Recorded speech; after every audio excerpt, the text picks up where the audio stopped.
So I had a good trading day today. I took one trade and I was up 5% on it, and I think it was about a $3,000 paper position. But this one right here was one I was looking at coming out of pre-market. It had the 50 EMA and it had a great downtrend trend line resistance right there. And I really wanted to take a short position on this, but I couldn't because there were no shares available for it. But it tries to break the 50 EMA there, and it wasn't able to. And then it broke straight down and went down to that support line, and then it starts breaking through that support line, and it's just really sad that I couldn't take this because that was a really good profit right there.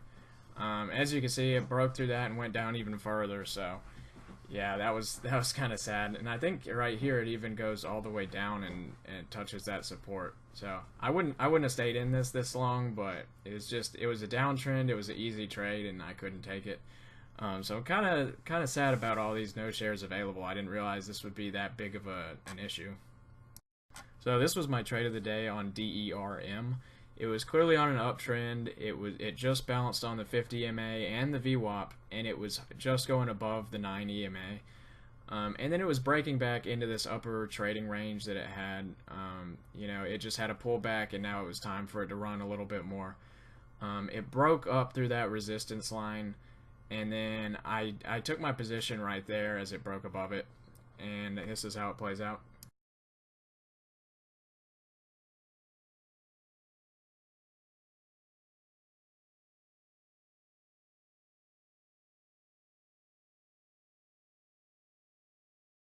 So over on the left, there's just slight resistance lines. It's nothing too big, but I figured it would have a small pullback to the 9 EMA on those. And it does right here. But if you look, the green candle top that it made and then the red candle top, in a few seconds, it's going to form another candle off the 9 EMA. And it's going to break up through both of those. And that's kind of a bullish sign to me. So I was pretty happy just to stay in this trade. I probably would have taken my profits if it broke that 9 EMA ever. But I definitely would have had a stop loss below that 50 EMA and the VWAP mentally. And yeah, as you can see, it kind of broke that small resistance level.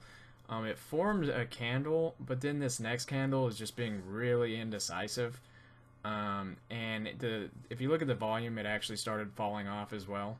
So if it had pushed up through that last candle, I would have kept right there, but it just wasn't pushing up through it. So I decided right here just to go ahead and sell my position out. I felt like it was definitely going to pull back below that line just because the volume was dying off. And as you can see right here, it actually does that. So I'm pretty happy about that one. I called it. Worked out just how I thought. It might have kept uptrending, but it might have just broken down. So I was pretty happy. It was a good trade. And yeah, thanks for watching. I'll catch you in the next video.